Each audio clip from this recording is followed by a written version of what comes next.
micro. Peut-être je vais en chercher un deuxième. Bonjour.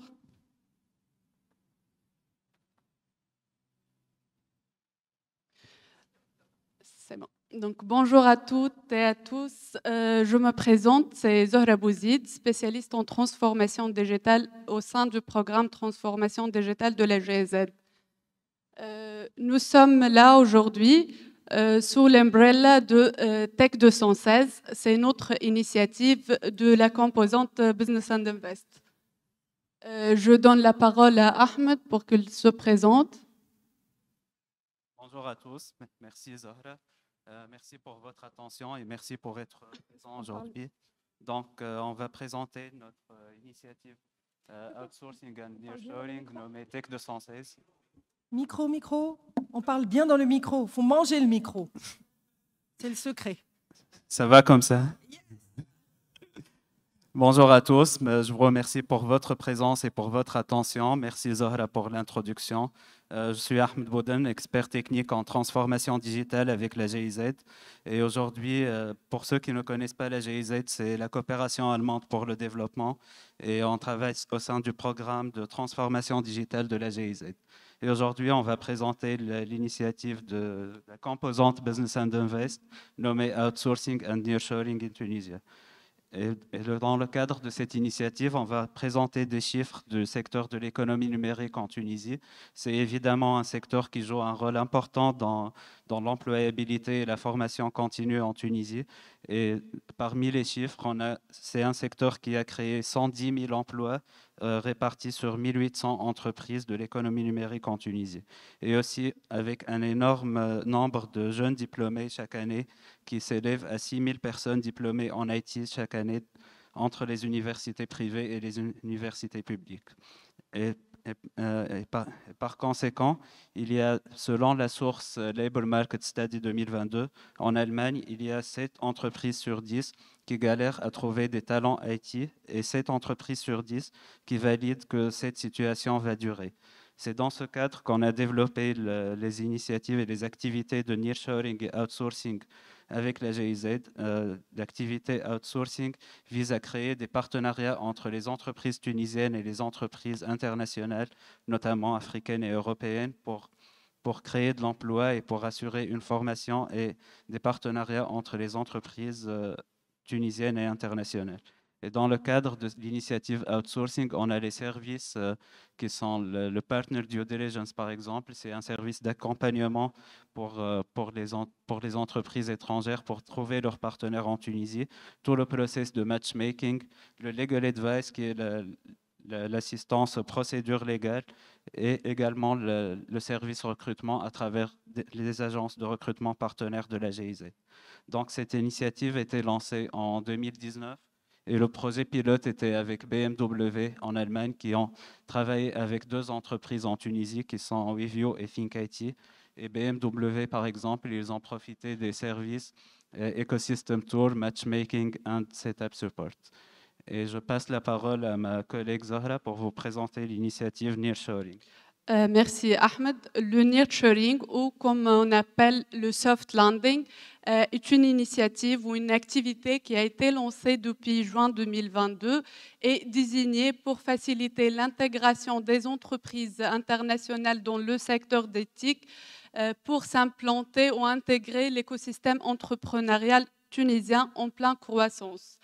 À travers cette activité, on offre une gamme complète de services de soutien. Je cite par exemple le service juridique, le service de recrutement. On offre aussi des espaces de travail au centre de transformation digitale de la GIZ pour les équipes de ces entreprises. Le tout gratuitement. Mais en contrepartie, ces entreprises s'engagent à créer de l'emploi au profit des talents tunisiens. La diaspora a joué un rôle très important dans la réussite de cette activité. Et j'invite M. Meher Amara, qui est notre partenaire. Elle est là, M. Meher? Ah, oui. Il vous parle de, c'est le CEO de Sherpa Engineering, filiale Tunisie et Maroc. Il vous parle de Sherpa Engineering. La parole. Merci. Oui, oui. Juste avant, merci. Si vous avez des questions, vous pouvez nous joindre. Vous pouvez joindre notre workshop aujourd'hui à 14h30 qui se concentre sur l'activité Tech 216. Je vous laisse avec M. Amara. Bonjour à tous. Merci Zohra, merci Ahmed. Je me présente. Maher Amara, je suis directeur général chez Sherpa Ingénierie, le groupe. Et je suis très heureux d'être avec vous et de présenter aussi nos activités. C'est vrai qu'en préparant la présentation, il y a tellement de choses à dire et je me suis dit, bon, je vais être bref, mais je vais survoler sûrement beaucoup de sujets. Alors, Sherpa Ingénierie, c'est un expert en ingénierie système complexe et je voudrais également parler du reshaping of the automotive industry with AI. Comment remodeler, comment l'AI, comme l'intelligence artificielle est en train de remodeler, de réinventer l'industrie automobile et notamment l'automobile. Alors, nous sommes une société créée en 1997 par nous sommes une société française, nous sommes installés à La Défense. Ça a été créé par des scientifiques. Actuellement, nous avons un développement à l'international. Donc, après Paris, on a créé la filiale au Maroc, à Casablanca, essentiellement dédiée automobile, ingénierie en automobile. Nous avons créé ensuite une filiale en Roumanie. Pourquoi en Roumanie? Parce qu'effectivement, un constructeur tel que Renault s'est installé en Roumanie il y a quelques années. Et je dirais, l'entreprise a créé également la filiale en Tunisie en novembre 2022. Donc, on a moins d'une année d'âge en Tunisie. Alors, bien sûr, la création en Tunisie, c'est tout un... Enfin, c'est déjà... Bon, Zohra a parlé de diaspora. Je pense que je fais partie de ce pays-là. C'est un pays qui m'a donné beaucoup d'opportunités. Et puis, par la suite, il faut bien sûr, à un certain moment, renvoyer l'ascenseur. Et ça, c'est important. Donc déjà, c'est un projet personnel. Ensuite, bien sûr, c'est un projet également de business, parce qu'effectivement, on n'est pas une association 1901. Nous sommes avant tout une entreprise aussi qui cherche aussi à se développer et à aller chercher les ressources. Je pense de toutes les façons, en ingénierie, aujourd'hui, la Tunisie, en Afrique, a quand même une histoire de longue date avec l'ingénierie et notamment avec l'IT. Donc c'est pour cela que nous avons décidé de créer en Tunisie une filiale qui va jouer le rôle vraiment d'une plateforme de recherche et développement dans les projets notamment les projets innovants, les projets d'avenir. L'IA fait partie effectivement de ces projets-là.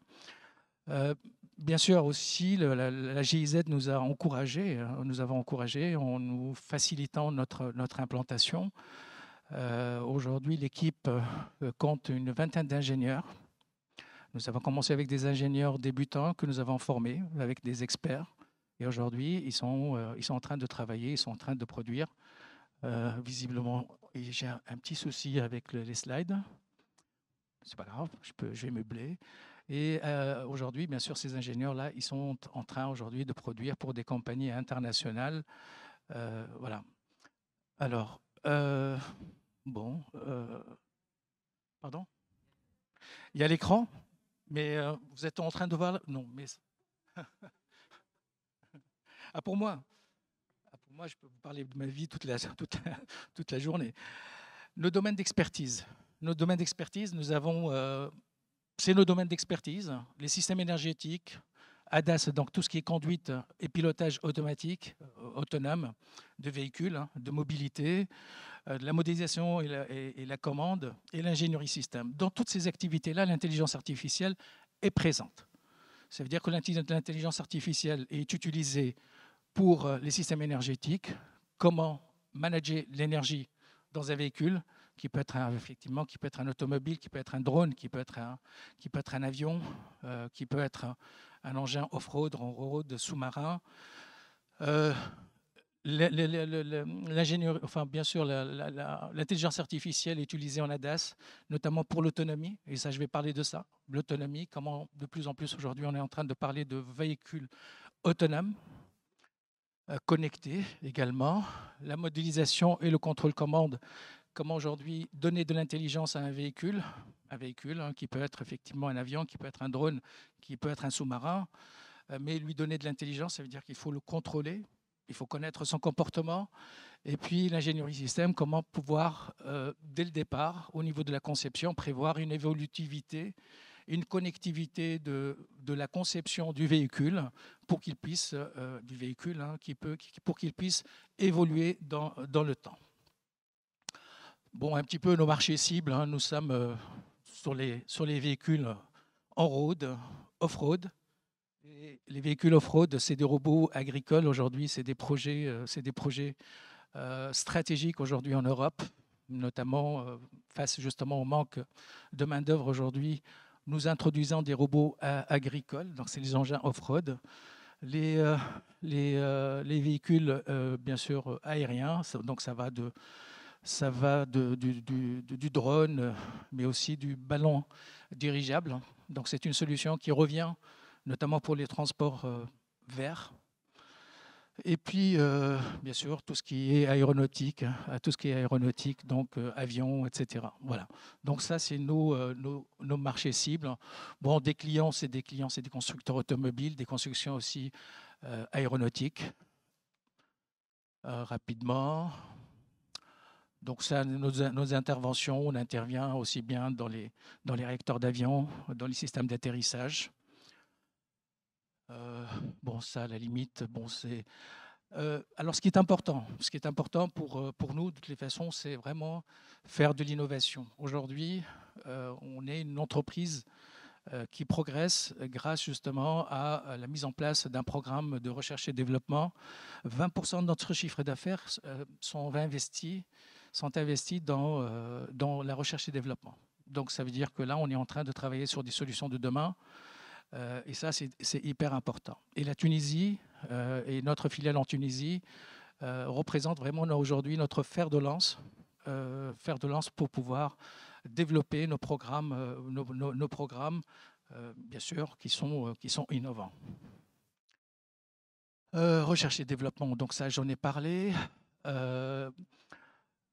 Les domaines d'innovation sur lesquels on travaille, et notamment, je pense que c'est des domaines aussi sur lesquels l'Afrique devrait aussi s'orienter.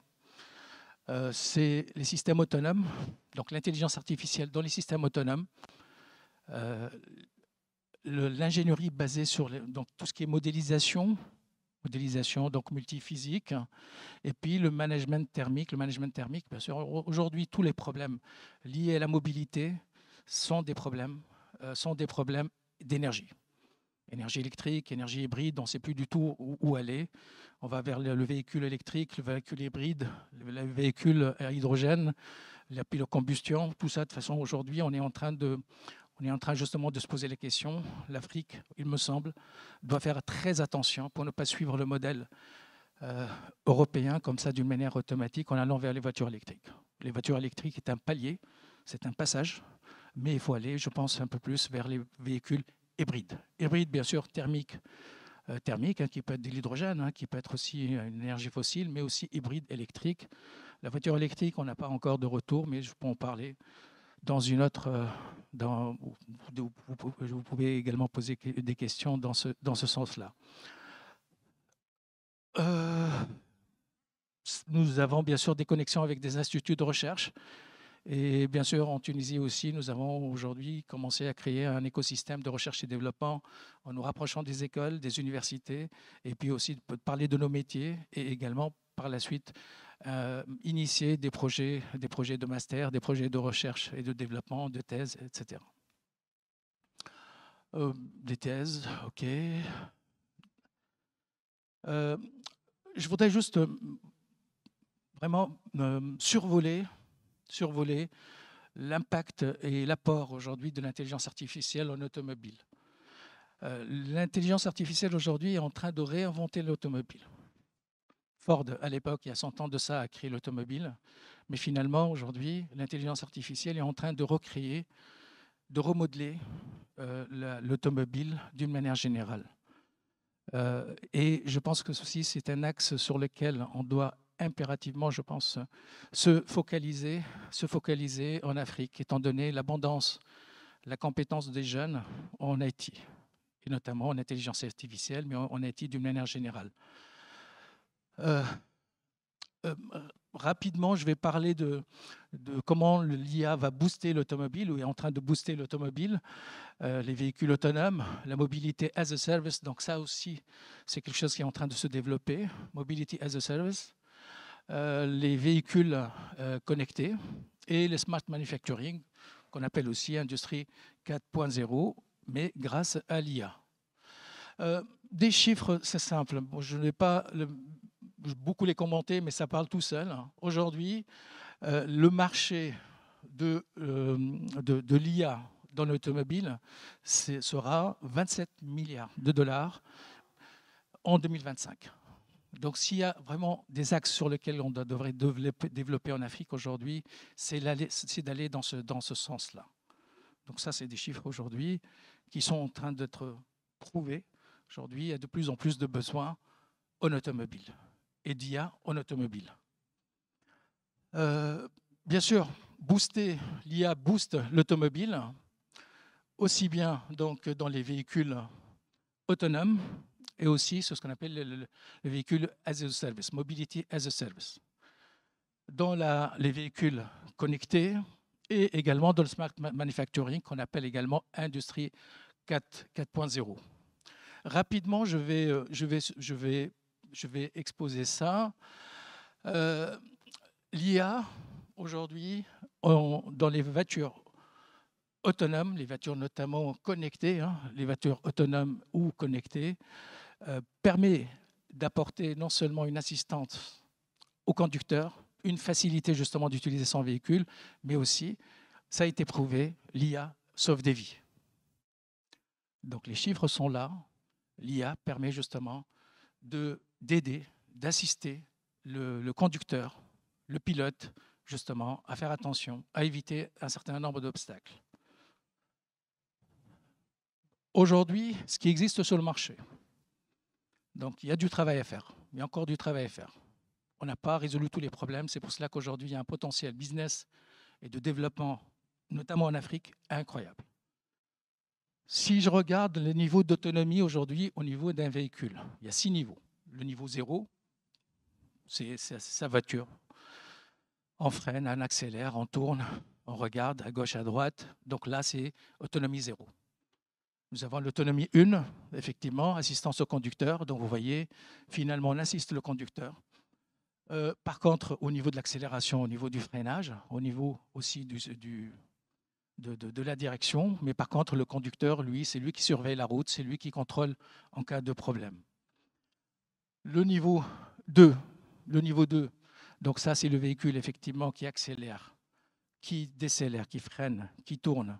Mais par contre, bien sûr, c'est le conducteur qui surveille la route, qui est responsable de la route, et c'est lui qui intervient en cas de problème. Donc, le niveau 2. Actuellement, nous sommes au niveau 3.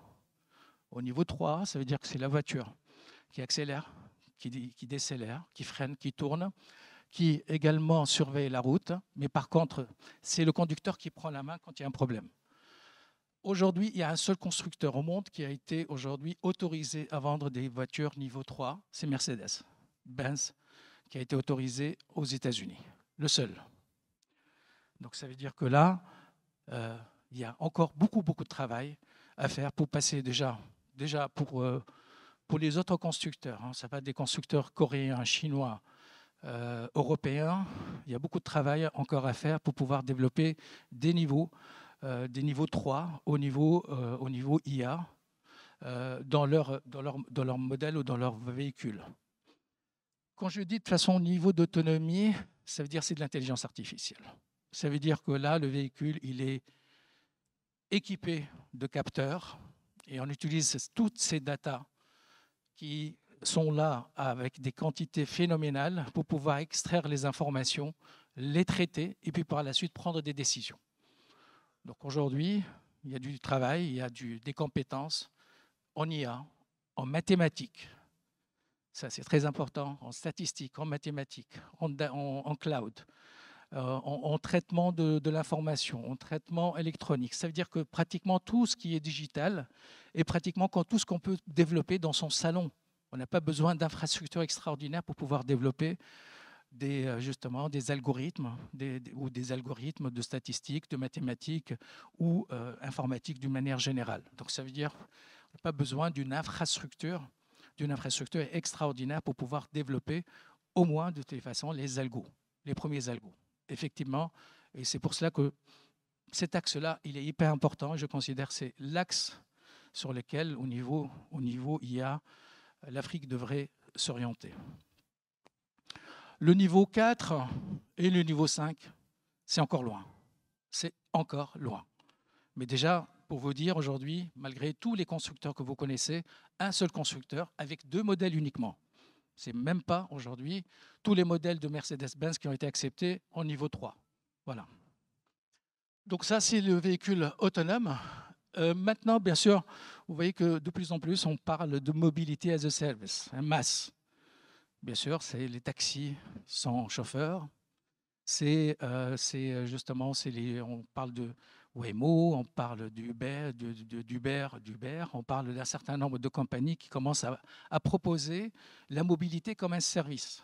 Ça veut dire que là, aujourd'hui, c'est quelque chose qui se développe. D'ailleurs, aux États-Unis, on estime que nous allons pratiquement atteindre 108 milliards de miles en demande, le marché du MaaS. Une compagnie, par exemple, comme Waymo, c'est l'ancien Google, l'ancien Google automobile. Waymo a fait pratiquement 20 milliards de miles en réel ou bien même en simulation. Donc, il est en train de simuler également des parcours. Bien sûr, tout ce qui est aussi camion, aussi, ça a été testé. Donc, le MaaS est un marché qui est hyper important. C'est notre business, justement, qui va stimuler l'innovation et aussi être source de profitabilité et bien sûr, et également, surtout, de développement. Donc, ça, c'est vraiment le business aussi à développer. Donc, deuxième apport de l'IA dans l'automobile.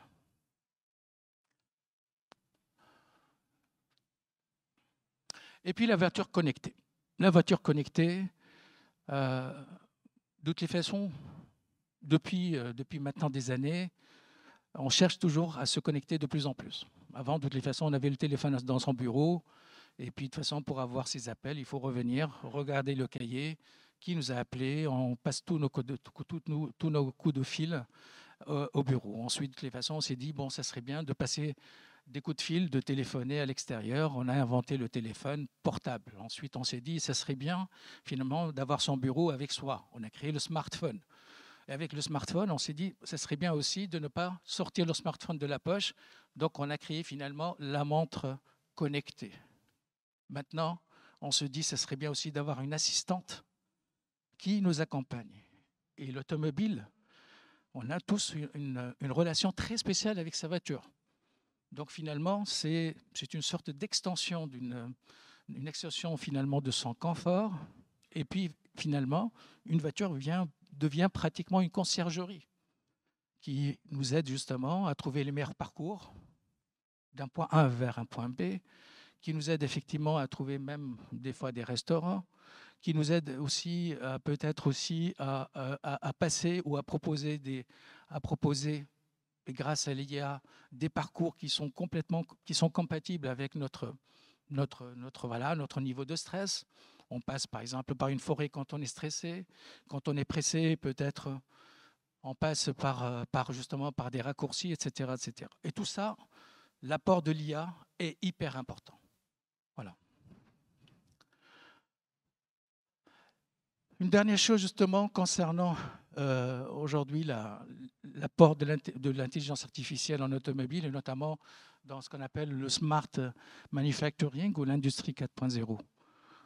Bien sûr, l'industrie 4.0, vous connaissez, nous avons en plus travaillé sur la connectivité, sur les possibilités justement de faire communiquer entre elles des machines. Donc, ça, finalement, c'est une connectivité horizontale, une connectivité verticale. Mais l'intelligence artificielle va permettre d'apporter également une valeur ajoutée hyper importante, notamment aussi bien en productivité, mais aussi pour éviter des pannes, des temps d'arrêt, donc qui sont hyper coûteux. Là. Alors pour vous donner, bon, bien sûr, il y a ce qu'on appelle le cost of downtime, donc le temps d'arrêt impacte énormément le coût de la production et bien entendu par la suite aussi le coût des produits qui sont vendus. Donc effectivement, un temps d'arrêt non planifié coûte hyper cher, hein, donc pratiquement 50 milliards par mois. Là, il y a un problème de mistape, donc c'est un faux pas au niveau de la production. Là aussi, c'est un coût que l'intelligence artificielle peut éviter. On peut faire de la productivité prédictive et dans ce cas-là, on gagne en production et en productivité. Et bien entendu, l'intelligence artificielle peut aider dans la supply chain pour pouvoir optimiser et rendre le workflow plus fluide. Bon, là, de toute façon, je pense que rapidement, c'est vraiment les quatre règles qu'on doit bien sûr respecter en faisant de l'IA dans l'automobile, que ce soit des modèles. Tout à l'heure, on a parlé de modèles. Il faut de plus en plus des modèles plus précis, des algos plus précis. Il faut avoir aussi une fluidité des datas. Un véhicule, une voiture, n'importe. Et composé de plusieurs sous-systèmes, il faudrait que tous les systèmes aient le même niveau de performance pour pouvoir une fluidité des datas. La vitesse de traitement des données. Donc, ça veut dire que là, il y a deux choses. Soit on augmente effectivement la puissance de calcul, soit on augmente effectivement l'intelligence des algos. Et ça, effectivement, là, on a de quoi puiser chez les mathématiciens, chez les statisticiens, etc., etc. Et enfin, bien sûr, l'efficience de l'utilisation, ça veut dire utiliser les datas, juste les datas dont on a besoin. Voilà. Bon, rapidement, nous sommes effectivement chez Sherpa, on travaille tous et toutes sur tous ces sujets-là. Juste pour vous dire que là, un projet sur lequel nous avons travaillé, nous avons parcouru 580 km sans toucher le volant entre Paris et Bordeaux, grâce justement à l'intelligence artificielle. Ça veut dire que là, le véhicule, il double, il peut doubler, il peut se positionner, il peut limiter sa vitesse automatiquement. Donc effectivement, vous voyez qu'on est au niveau 3. Ça veut dire que là, le conducteur, il a les mains là, mais c'est le véhicule, c'est l'intelligence artificielle qui est en train de piloter la voiture. Le niveau 3, on en est là. Ça veut dire que le conducteur, à tout moment, il doit intervenir en cas de problème. Donc ça, c'est un projet que nous avons réussi. Je vais vous montrer plus des projets qui sont intéressants. Un projet qui est intéressant notamment, c'est ce qu'on appelle le valet de parking. Le valet de parking, c'est le voiturier, ce qu'on appelle le voiturier. La RATP, la Régie autonome transport de Paris, a des problèmes. C'est à chaque fois pour pouvoir garer les autobus à la fin de la journée. Ça prend beaucoup de temps, ça mobilise beaucoup de personnes et beaucoup de chauffeurs et ça coûte hyper cher. Donc le valet de parking va permettre justement de garer automatiquement et d'optimiser, grâce à l'intelligence artificielle, le parking des autobus de façon à pouvoir libérer rapidement, bien sûr, les chauffeurs. Et ça, c'est une opération qui peut durer des heures. Voilà. Bon, bien sûr, d'autres projets tels que des robots pour pouvoir contrôler les pistes cyclables. Là, c'est un projet de trailer. Bon, je le passe. Ça, c'est justement certaines. Là, ce que vous avez ici, c'est vraiment le traitement en ligne le traitement en ligne que fait l'IA pour pouvoir extraire les datas données par les capteurs et par la suite prendre la décision. Là, une dernière chose. Bien sûr, ce que vous voyez sur le véhicule, c'est ce qu'on appelle un coffre de toit. Et c'est là où il y a tous les capteurs, les lidars, les radars, les caméras 3D, etc., etc. Beaucoup de données, beaucoup de données. Voilà, donc je pense avoir pratiquement tout dit. Juste, je vous remercie. Ah oui, une dernière chose justement. Je ne sais pas ce que j'ai fait, mais bon, enfin, là, je voulais vous montrer une dernière chose. Un sujet aujourd'hui très porteur, notamment de l'IA, c'est les trains autonomes. Ce qu'il faut savoir aujourd'hui, c'est qu'il y a énormément de lignes, notamment de trains en Europe, qui sont très peu, finalement, très peu rentables. Et bien entendu, ces lignes-là, il faut toujours maintenir la ligne pour pouvoir maintenir la vie même dans les villages. Et l'idée, c'est de mettre des trains autonomes. Ça veut dire un train autonome, c'est un train qui va rouler seul, sans conducteur, hein, sans pilote. Et là, c'est l'IA aujourd'hui qui prend la relève et qui est capable aujourd'hui de regarder les rails, de vérifier s'il n'y a pas un obstacle au niveau des rails, s'il n'y a pas de cassure, etc., etc., etc. Voilà. J'ai pratiquement terminé. Je vous remercie. C'était rapide. Je suis à votre disposition si vous avez des questions. 1, 2, 1, 2, oui. Ben, merci beaucoup, monsieur, pour cette présentation sur le panorama un peu, industrie automobile, intelligence artificielle. C'était super intéressant. Vous m'avez mis des paillettes dans les étoiles. Voilà, c'est vrai, je vous ai vu, j'ai rêvé, j'étais heureuse. Et après, j'ai pensé à mon contexte, qui est l'Afrique. C'est-à-dire qu'en Afrique, quand vous avez une voiture, tout du moment là où j'habite au Congo-Brazzaville, la pire des choses que mon mécanicien il peut me dire, c'est « Madame, on ne trouve pas votre panne, il faut faire venir la mallette. » Alors là, vous pouvez être sûr que vous êtes mort. Et justement, moi, ce que j'aimerais savoir, c'est, en fait, c'est fantastique ce que vous avez là, mais ma crainte, c'est qu'on n'est peut-être pas encore suffisamment adapté, ou qu'est-ce que vous, avec cette connaissance-là, que vous faites vraiment pour le continent? Et là, je serais même plus spécifique dans mon approche. Qu'est-ce que vous pouvez faire pour l'Afrique subsaharienne? Parce qu'on a deux réalités. On doit se dire. Et vers la fin, et c'est là que je reprends un peu l'intervention de Mme Lobna, quand elle a dit des cas d'usage à forte valeur ajoutée, j'ai commencé à les voir quand on a parlé parking, détection des pannes, etc. Là, je me suis un peu retrouvée. Mais au début, j'avais des étoiles et je me dis, mais on ne va jamais y arriver. Mais bon, on a vu justement des choses beaucoup plus délicates et difficiles s'implanter et justement faire partie de nos usages. Donc, on peut rester optimiste parce que ça, c'est l'avenir. Mais maintenant, la question, c'est comment est-ce qu'on va y arriver et comment est-ce que vous pouvez nous aider? Merci, je réponds à votre question. Alors, aujourd'hui, c'est très simple. Une voiture, il faut l'imaginer, c'est très simple. C'est votre laptop, votre ordinateur avec 4 roues. C'est simple. Aujourd'hui, une voiture, c'est ça. Aujourd'hui, une voiture, c'est ça. Demain, ça va être la même chose. C'est un laptop, un ordinateur avec 4 roues. Avant, justement, la voiture, c'était un moteur thermique. À partir de ce moteur thermique, on transférait de l'énergie grâce à des poulies, courroies, etc., vers la pompe à eau, vers le climatiseur, etc., etc. Aujourd'hui, tout ça, c'est terminé. Aujourd'hui, vous avez un cerveau, c'est le calculateur. Vous avez une source d'énergie qui peut être des batteries, qui peuvent être un moteur thermique, qui peuvent être n'importe quoi. Et puis par la suite, vous avez la distribution de cette énergie qui se fait grâce au calculateur.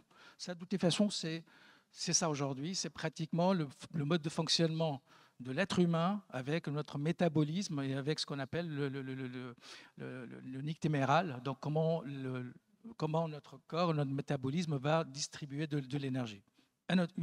Aujourd'hui, une voiture, c'est ça. Maintenant, effectivement, tout à l'heure, j'ai parlé de l'Afrique. Aujourd'hui, par rapport à ce que j'ai exposé, l'Afrique peut être aussi autre chose que finalement des usines de fabrication de voitures. Là, je parle de valeur ajoutée. D'accord. Aujourd'hui, on a des jeunes. On a des compétences au niveau IT qui sont extraordinaires. Pourquoi? Tout simplement, je vois à Paris, aujourd'hui, sur 3 embauches, d'ingénieurs, 2 ingénieurs ne sont pas français. C'est des Africains, Colombiens, Pakistanais, Indiens. Nous avons un problème de, je dirais, de rareté justement des ingénieurs. Et aujourd'hui, en Afrique, je pense que nous avons un réservoir de compétences énormissime qui peuvent développer de la valeur ajoutée autre que l'immélatol pollué en fabriquant. Vous avez raison, mais l'un des sujets justement qu'on a abordé ici, c'est que, déjà on a peur de notre fuite de compétences, parce qu'on a besoin de compétences justement en Afrique. Et en fait, et là peut-être que le professeur Alain Kiyidou va en parler tout à l'heure, on veut quelque part des stratégies IA développées par des Africains pour l'Afrique. Ce serait vraiment le but d'y arriver. Parce qu'effectivement, bon, peut-être que pour les algos, la technique, et que ça, c'est autre chose, mais les usages, c'est nous. Et c'est vrai que c'est super. Moi, j'ai eu des yeux pleins les étoiles. J'ai trouvé ça vraiment fantastique. Et c'est vrai que d'autant plus, on parle notamment de l'avènement des voitures électriques, etc. Donc, plus les voitures seront électriques, forcément, elles seront connectées. Et d'ailleurs, dans le paysage même que j'ai, par exemple, au Congo, on voit de plus en plus des petits formats de voitures. Et donc, justement, on assiste progressivement à cette transition, mais qui, quelque part, moi, en tant que citoyenne africaine, me fait peur, parce que je me dis, on va passer aux voitures électriques, mais déjà, pour avoir le courant, parfois, chez moi, c'est difficile. Donc, je vais devoir choisir entre ma lumière et puis la voiture. Et justement, donc du coup, est-ce qu'il y a justement des énergies alternatives, des choses un peu pour justement prendre en considération en fait cet aspect-là? Et puis après, je vais prendre une question dans la salle et je vais vous laisser tranquille. Alors, il est clair que l'Afrique, depuis des années, fait une progression par palier. Je vois par exemple par Internet, c'est très simple. Je vois par exemple le cas de la Tunisie, mais c'est le cas de l'Afrique. En France, on est passé de toutes les façons du téléphone vers une connexion Minitel. On a utilisé le Minitel. Après le Minitel, maintenant il y a Internet. Nous, de toutes les façons, on a fait des baux. Oui, en Afrique, on a fait des bons. Ça veut dire qu'on n'est pas forcément. C'est pour cela que tout à l'heure je disais, il faut faire attention de ne pas suivre le modèle européen. Aujourd'hui, personnellement. Aujourd'hui, j'encadre pratiquement 150 ingénieurs qui travaillent sur la voiture hybride, la voiture PHEV, donc plug de véhicule HEV, tout ça. La voiture électrique, aujourd'hui, je considère que c'est, entre guillemets, le Minitel de l'Internet. Aujourd'hui, nous sommes hyper connectés en Afrique et pourtant, on n'a pas connu le Minitel. Donc, il faut faire très attention par rapport à ça. Parce qu'effectivement, quand on fait un zoom out sur la voiture électrique, quand on voit de toutes les façons ce qu'il faut comme matière première, comme lithium, comme cobalt, dans quelles conditions on est en train de les chercher, en Afrique, entre autres. Et aujourd'hui, quand on regarde, effectivement, on a fabriqué en plus ces batteries électriques, il faut les recharger. Avec quoi on va les recharger? En France, on les recharge avec une énergie nucléaire. En Afrique, avec une énergie fossile, déjà.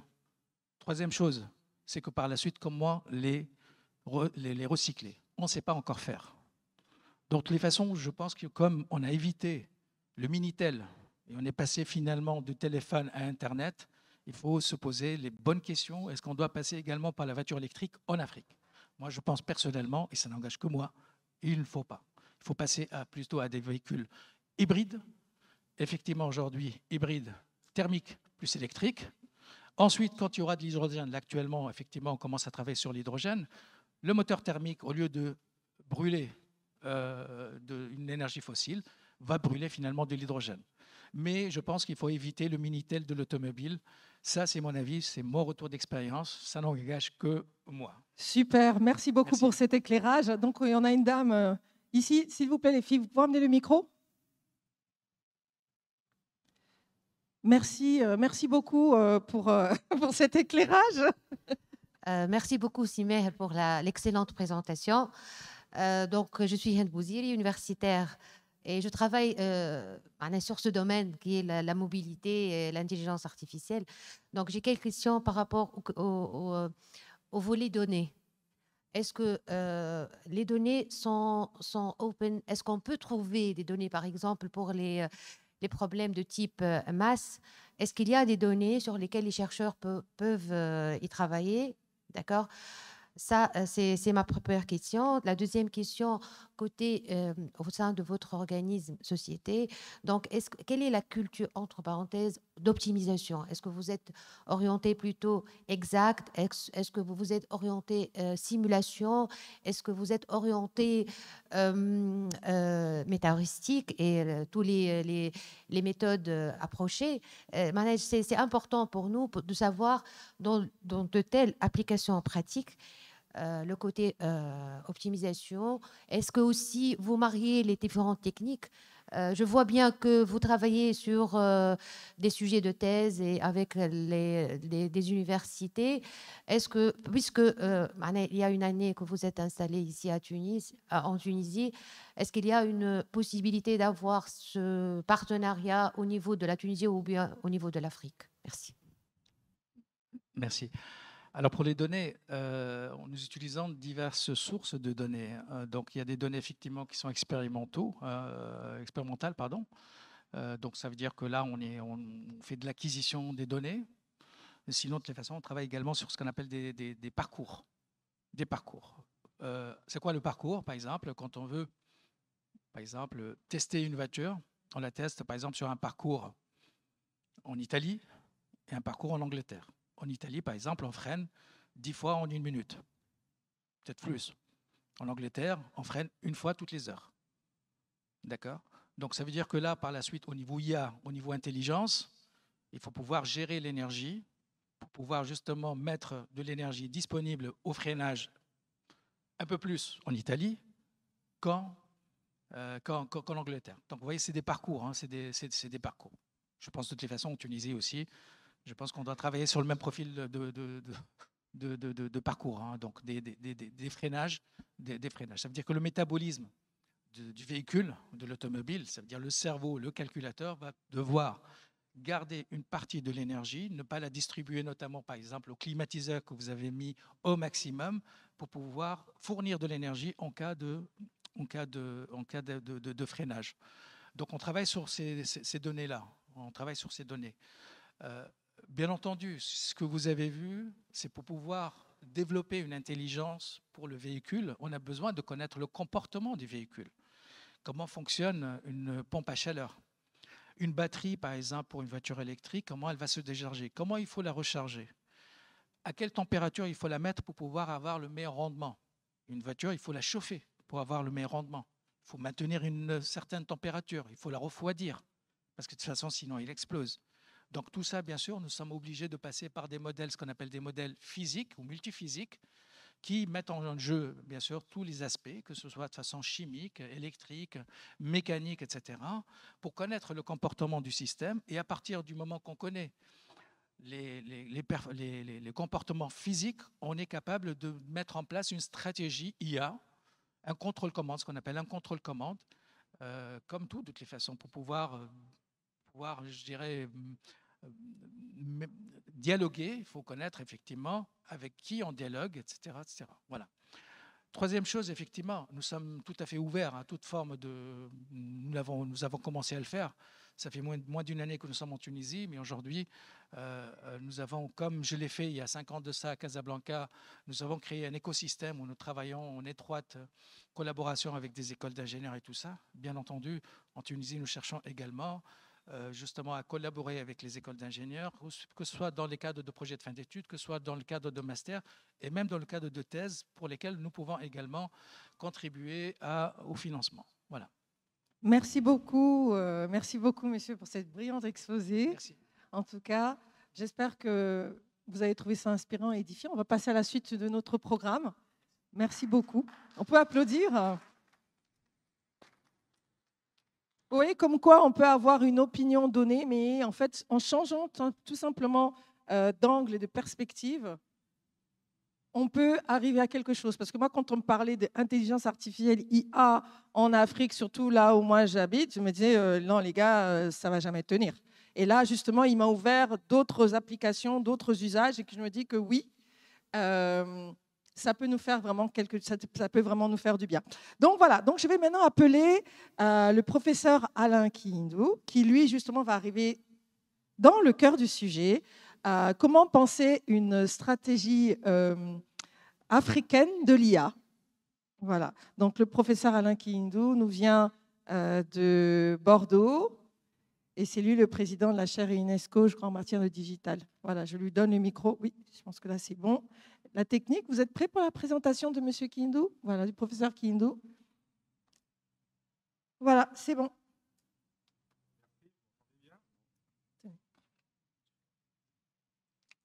Bonjour à tous, donc je suis Alain Kihindou, je suis professeur à l'université Bordeaux-Montaigne et je m'occupe d'une chaire UNESCO, la chaire UNESCO pratique émergente en technologie et communication pour le développement, donc qui travaille justement sur le lien entre les technologies numériques, puisque l'intelligence artificielle fait partie du numérique avancé, et les pays en développement.